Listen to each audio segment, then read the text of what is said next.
Zoe Share, welcome to Competencies Without a Classroom.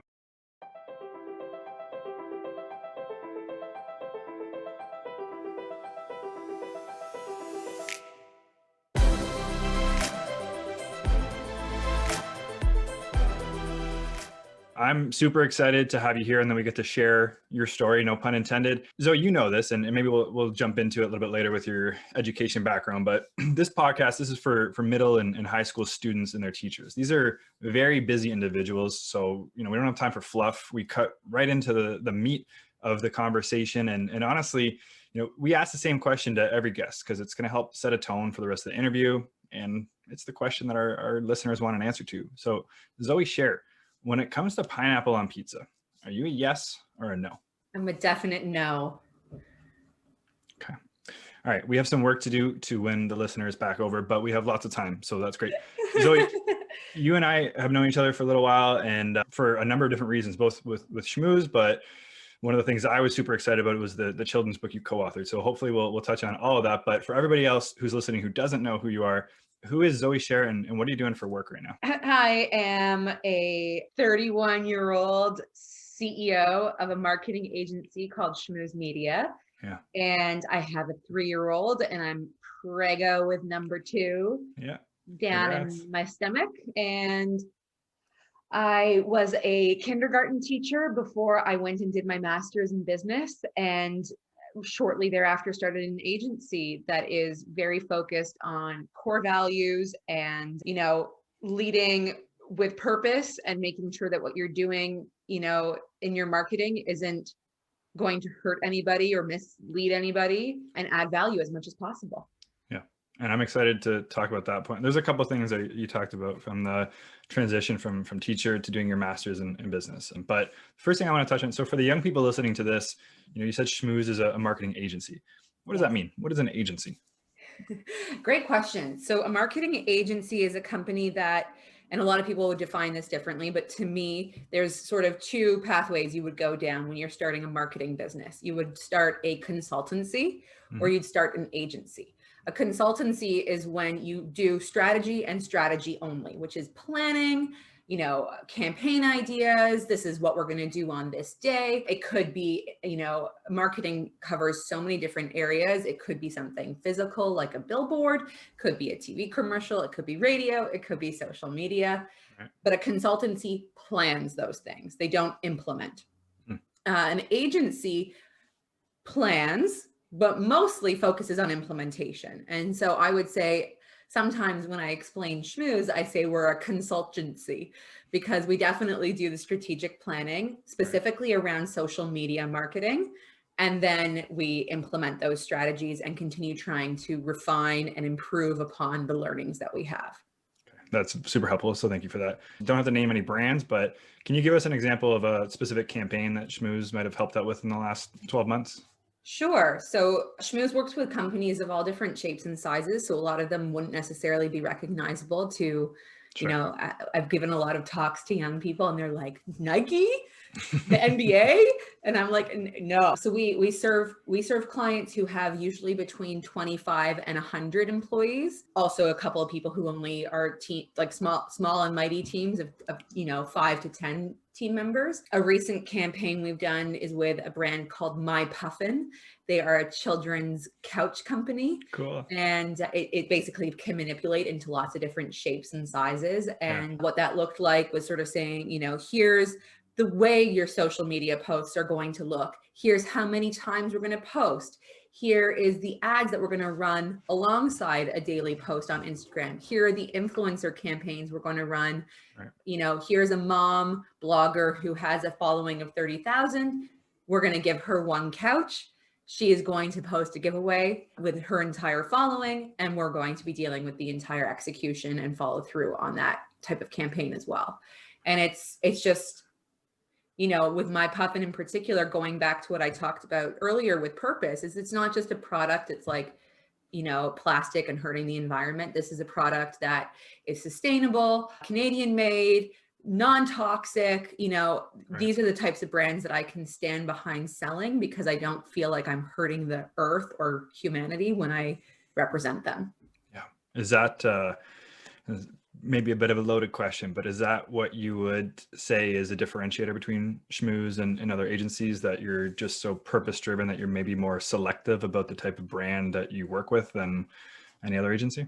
I think that's definitely a loaded question. I think, thank you for calling that out as it is. Yeah, I would say that core values is a huge part of our differentiation, but also just an understanding that a lot of digital marketing agencies would be saying like, we'll get you results, we'll get you growth and acquisition. And what I've really learned over the last 6.5 years is that without purpose, people often feel like their brands look icky or look not the way they want it to look from a like, I'm proud of my brand point of view. Yeah. And if all you're doing is focusing on growth and conversion rates, which is, the money, they're like, yeah, but like I'm getting the results, but it, Sure. it feels like no matter which side you choose to go down, you can't win. So that's why purpose and profitability go hand in hand for Schmooz. Yeah. And saying, we're not going to sell you a product that only focuses on profitability results. We're also going to sell you a product that focuses on how you're positioning your brand and showing up to have actual social impact. Yeah. I love that answer, Zoe. One of the things we talked about a fair number of times in this podcast is kind of dispelling that myth about, find your passion, follow your passion. It's hard for a 16-year-old, let alone a 31-year-old to know what their passion is, but you can determine what your purpose is or what your North Star and work towards that. And you've kind of displayed how that works, not just as an individual, but as a company, how everything is set around that, which is awesome. But you've also talked about, growth and conversion, right? So imagine I'm a 16-year-old, 17-year-old listening to this, and I love social media, right? And now I'm learning that through this agency, maybe there's a job where I can actually facilitate social media on behalf of brands, but they're probably not thinking about growth and conversion. So what would, and I know this wasn't your direct pathway out of high school, but for somebody who wants to work at an agency, like what would you recommend to a high school student who's figuring out what to do next? It's a great question. So in an agency or in a marketing environment, there are really two different major paths from the actual marketing perspective. Sure. And then there's the people who operate the business, which you don't necessarily need to be a marketer in order to operate a business. It's nice to know some stuff about marketing. Right. But in terms of doing the work, I really do split it up into purpose and profit. So in our organization, there's a department that deals with creative. So that's going to be the writers, the graphic designers, the photographers, the videographers, and usually those things are about the way the brand looks and feels and sounds. And then there's a team that deals with technical marketing, and that's going to be the growth side of the company. Again, different agencies might structure it differently, but this is the way we have it structured. If the creative and creative strategy side doesn't sound exciting, then the growth side is more about ads, Google AdWords, pay per click, SEO, all the things that algorithmically optimize the content. So you can have pretty content, but if this side of it is not necessarily being thought of, then the content doesn't perform very well.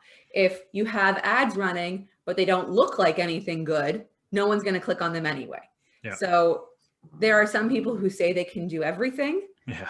I've learned that that's not true. So my advice would be to say, I am interested in the data and the technical side, and I'm going to, take courses on content creation and why it's important to appreciate the content creation side of things, but I'm going to be an expert on Google AdWords. I'm going to be an expert on SEO. These types of areas of expertise really help me to understand how I can help my client the best and who to put on every different campaign that we're running. That's super interesting. Yeah. Almost like a coach in figuring out which pieces are going to fit best for that play or for that team you're going up against, right? Well, and if you want to deal with the coaching side, then say, okay, I want to get into managing how these teams are made up to best serve the customer. Yeah.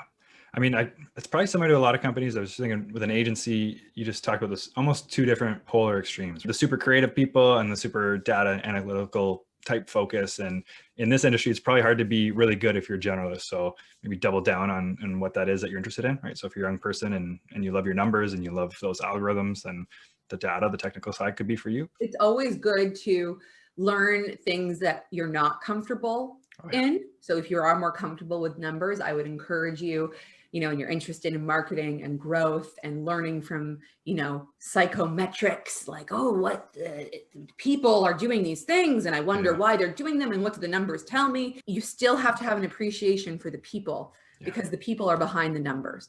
And if you're doing the content and you're making the content so much for the people that you forget that it also has to do a job for your data team, not that there's anything wrong with focusing on your customer and creating value for them, but you do need to respect the data team who's running the ads, because they're going to need words that are shorter or in a different order, or for Facebook without the word you, because you're not supposed to say you on Facebook in ads. So you have to know a little bit about both sides in order to do a good job as a team.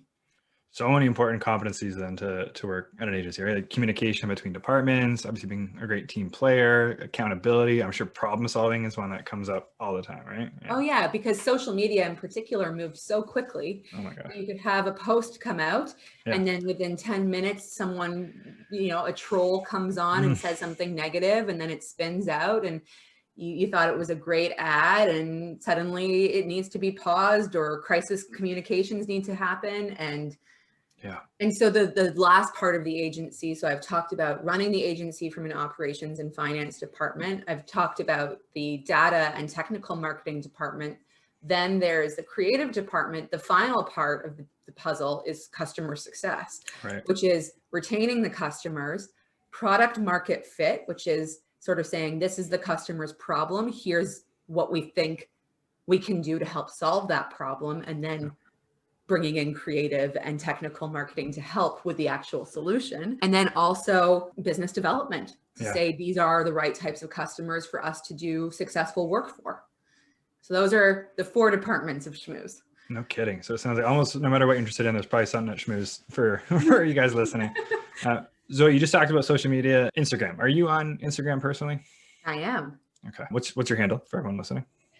At Zoe.Share or at Schmooze Media. Perfect. And we'll link to those in the show notes. But main reason I asked this question, I have a love-hate relationship with Instagram. I love it for all the same reasons that everyone else loves it, but I hate it because oftentimes it becomes a bit of a best of. It's a highlight reel where it's not necessarily authentic. Everybody uses it a little bit differently, but that's the experience that I've had from it. So I've actually personally removed it from my phone. I still have an account. I just did it so that I could maintain the amount of time that I was spending on the app. So I usually use this question as a segue for you to talk about the opposite of that highlight reel. Do you have a failure, maybe personally or professionally, that you've experienced that you think would be important for the young people listening to this to hear about? I mean, sure. Yeah. So many, I could say to start that, fail often, fail cheap, fail quickly, would be my biggest piece of advice. And I've certainly done all of those things. I've also failed expensively, to be honest. So I would say that one core thing for me was being a teenager who was very idealistic, who really wanted to change the world, and thought that corporate, being a corporate sellout was not going to be the way that I could change the world. And how those limiting beliefs on what I thought was good and what I thought was bad, I think set me up for a lot of disappointment in my career as an educator. I had put teaching on this pedestal of being the best thing I could do with my life. And you know what, in many ways, I still feel that way. I think educators are amazing. And I actually think it's a harder job than entrepreneurship, at least for me. But I really thought I was supposed to be this certain way. And then as I let myself explore my interests and my passions and my curiosity, I actually led with that curiosity rather than trying to make it smaller. I ended up being happier and happier and happier. So I think there's sort of a tendency for young people to think that they have to fit into a box. And I get playing by the rules. I had the perfect teacher resume and the perfect, camp counselor and tutoring and like all the right things and all the right grades. But I forgot being curious. And it wasn't until I had a child that I really realized that if I was going to, and I was already running Schmooz for a few years at that point, but if I wasn't going to be with her, I needed to wake up feeling purpose and feeling excited about what I was going to learn that day. And that doesn't stop no matter how old you get. So leading your life, being curious, that would be my big thing, you know, and I'm sure in 10 years, I'll probably say the same thing, probably, because it just doesn't get old. It's one of my favorite skills to talk about. If you ask a lot of questions and the right questions, you're going to uncover answers and information that you never would have, both about yourself and the people you're working with and the people in your life. Wouldn't have been possible without asking those questions. So always be curious. Invest in therapy, invest in networking groups that like you're not the most interesting person in the room, you know, like show up in places where questions are being asked that make you struggle and grapple with different thoughts. Because I don't know if that's not the point of all of this, you know, what's the point of life, but to try and grow and add something to the world. Yeah, it's super interesting. And this could be a whole nother podcast in and of itself, but there's a book that I'm reading right now. I'm listening to it. It's called Breaking the Habit of Being Yourself, I believe. And it's a lot of those really deep questions that have you kind of analyzing who you want to be and why you make decisions a certain way. And it's really interesting stuff to think about. Yeah. Oh yeah. And I'm doing that work every day now, right? I'm expecting a second child, and my therapist is saying to me, so Zoe, how do you want to show up for your daughter now that you're going to have a second? Yeah. I'm like, oh God, I don't know. How do I want to show up for my daughter now that I'm going to have a second kid? It's confronting, it's terrifying, but it's so helpful to know what direction you want to be headed in when you intentionally spend the time thinking about the answers that you may or may not have, but at least you thought about it. That's where growth happens, at least the way I think about it, right? Yeah. I love that. Thank you for sharing that, Zoe. So Zoe, you talk about these 4 different departments, and obviously you're CEO of the company, so you've had to make some hiring decisions over the years. I'm going to throw a hypothetical scenario at you.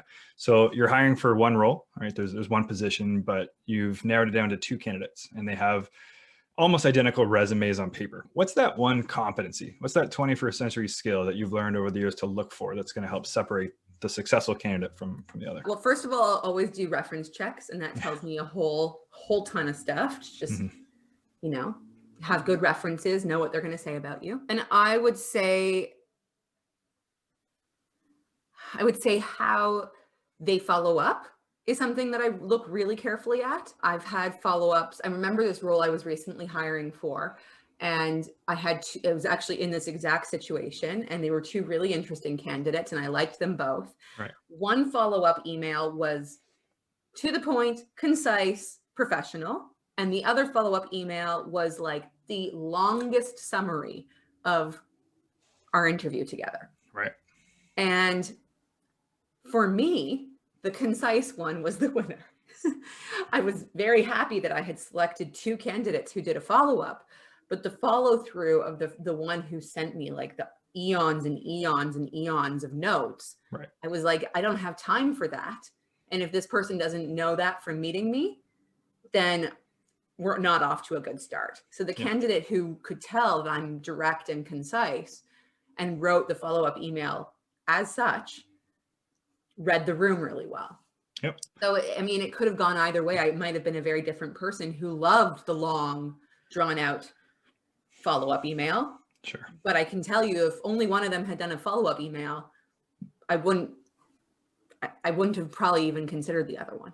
Yeah. And, you know, it's such a simple point, but such a one that I don't know if it's talked about enough. And we did the same thing at my blueprint for a long time, where founder Gil, when he was making all the hiring decisions, the easiest way to weed people out is, you know, we would ask for a cover letter every time you're applying. No cover letter, no interview. So that's not easy. even going to look at it. Not even going to look at it. And then I don't.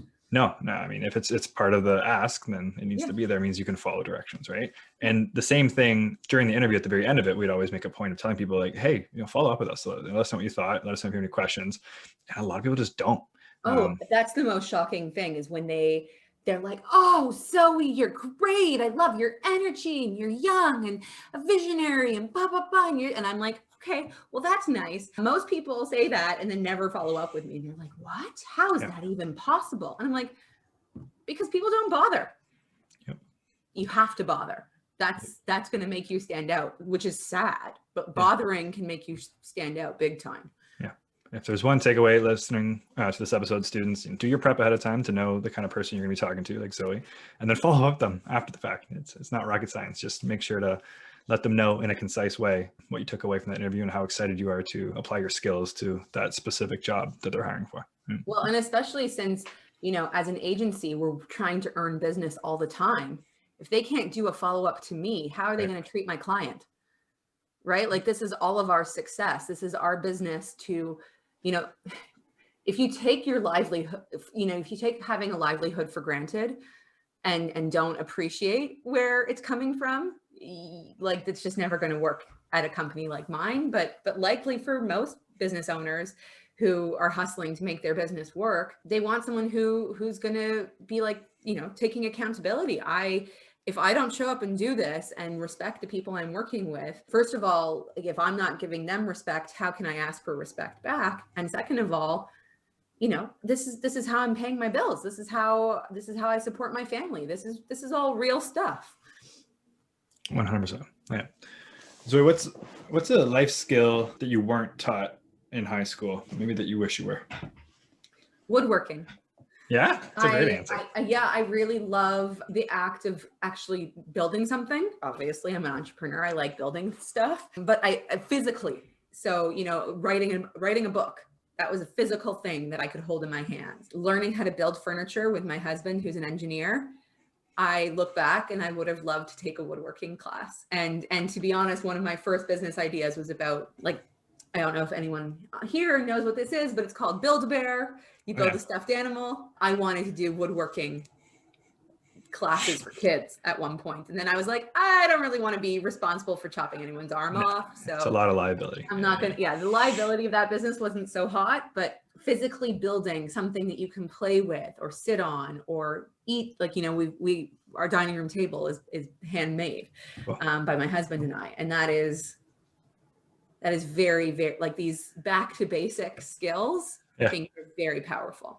I love that answer. I don't think we've heard that one yet. And you know what, I would agree with that. I didn't take any, shop classes during high school. I took drama as my electives all throughout, which I loved. But now thinking back, like, bought a house a little while ago. So bought a miter saw, and even just building like the planter garden beds for the backyard. I loved it. Just simple square boxes. Like, I'm excited for the spring to build a couple more. And I'm kind of jealous. Like, my husband has a wooden clock that he made in high school, and 2 years older than me. So shop was gone.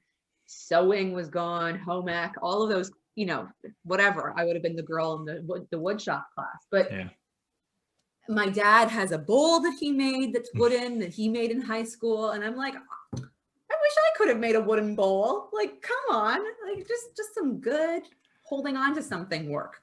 Yeah.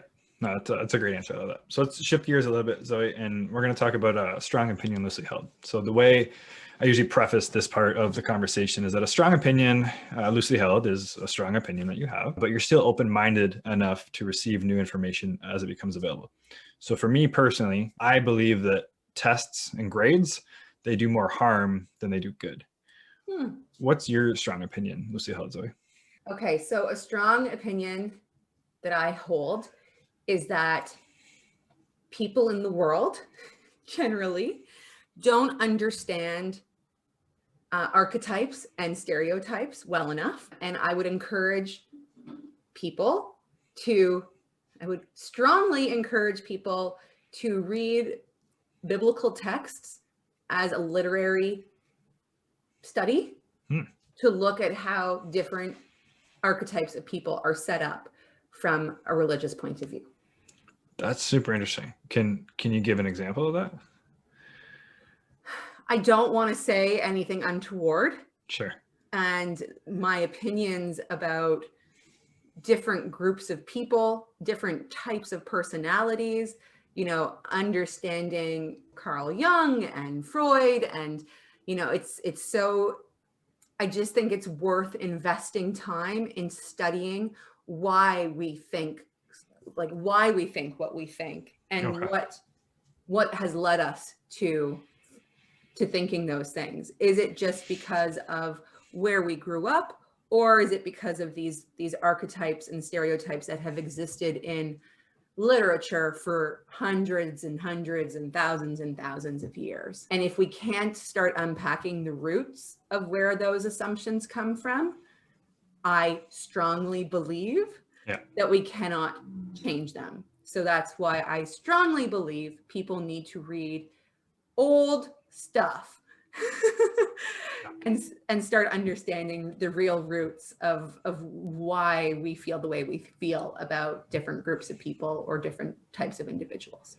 That's awesome. That's a super interesting answer. Yeah. I love getting to the behavioral science of understanding why people make the decisions they make and why they think the thoughts that they think. So I've never really approached it from that angle, but that's a super interesting one. Yeah. I can say that when I was in my undergrad doing my English degree, obviously one of my favorite times in my life was just being able to spend all my time reading everything. Yeah. I took a class and it was reading the Bible, and it just changed the way I think about everything. And I just would highly, highly recommend it. It's like just as an academic activity. Yeah. It sounds so weird, but I just think it's enlightening. Awesome. Cool. Okay. We're gonna do some rapid fire questions for you. Ready? Okay. IQ or EQ? You can only pick one. Which one are you picking? EQ.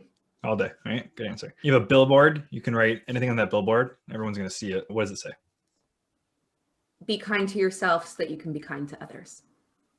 It's beautiful. I love it. We wish you took shop in high school, but you didn't. So what was your favorite class in high school? Did you have one? Always English. English? Was it the subject, or did you have some pretty standout teachers? Just love to read? Great teachers, but always for me was, I have an English degree from university as well. Reading, escaping my world, finding someone else's, getting curious about it. Fiction, cool. Nonfiction, I didn't care. Just wanted to get my hands on any words that would open my world. Okay, let's talk about that then. What's a book that you've read in your adult life that has had such an impact on you that maybe you wish you had read it a little bit younger when you were, say, 18? I mean, there's different types of answers to that question. From a self-help perspective, I would say like read The Gifts of Imperfection by Brené Brown as soon as you can get your hands on it. My copy of that book is earmarked, highlighted, coming from someone who wants to do everything at the most excellent level possible. Finding beauty in imperfection is a lesson I would have liked to have learned earlier. From a more book point of view, I would say that I took a Canadian literature course in university and came across a novelist named Margaret Lawrence, and her book, The Diviners, is a book I read for the first time in university, and I read it every year. It is beautifully written, and it makes you appreciate nature and water and, following your path. And I will read that book every year, probably until the day I die.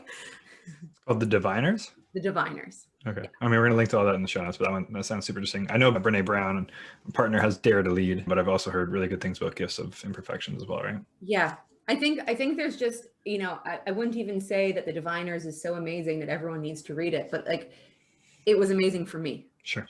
So it's like just worth sucking in as much reading or audiobooks that you can, because when you find those ones that speak to you, they can be a fabric that carries you through. It's a portal into a new way of thinking, right? I love that. Repeat and then finish the sentence for me. So if I was 18 again, I would. If I was 18 again, I would be less, I would have done a little bit less trying to fit into a box. Yeah. I was very good, and it's good to be good, but I was afraid. That's a great answer. I mean, that comes back to the Gifts of Imperfection book and, your point about curiosity early on, right? Just embracing that. Okay. Hypothetical scenario for you again, Zoe. You're the superintendent of a school district, and you're tasked with deciding one competency. So one of these 21st century skills that every student needs to display evidence of in their digital portfolio in order to graduate. What is that skill? I think the skill that they all need to demonstrate is being presented with a problem and having to come up with 10 different ways to solve that problem. Not just one way to solve it. Yeah. 5, 6, 7, 10 ways to solve it. And what's the rationale behind that? That the first thing you come up with isn't always going to be the best? It's that if you can't put yourself into other people's perspectives, if you can't think beyond the first thing that comes to your head, as you said, I think that you're diminishing your own potential. Yep, that's a great answer. That's a quasi mix of problem solving with empathy, right? That if you can't consider it from their perspective, then it's not going to be a good solution to the problem, right? Yeah, and that's what I even now, with my team, I say, okay, well, that's how you think about it. Right. Like, how might this person think about it? How might this person feel when they look at that ad? How might this customer feel when they read that email? Is that really an email we could use for everyone at Schmooz? Can we standardize that? Can we not? Like, that's like, it's very useful to think about things from different perspectives and to say, you know what? I tried solving it with the first way, but it didn't work. Now what do I do? Well, if you had just come up with 3 ways in the first place, you'd have more ways to react with intention. Yeah, perfect. Zoe, where can the young people listening to this go to learn a bit more about you or Schmooz or anything like that? The place I'm most active on is LinkedIn. I post a lot of videos there, and I also have a podcast that's going to be releasing at some point, but I'm always happy to respond to an email that's well thought out and caring in nature. But I do get a lot of people reaching out, and I hope to hear from some of you if you have questions. Awesome. Zoe Share, thank you for making so much time and for sharing your story with everyone listening. Have a fantastic rest of your week. And guys, you'll find Zoe on LinkedIn like she talked about, and don't make your email too long. Direct, value adding, and caring. Thank you very much.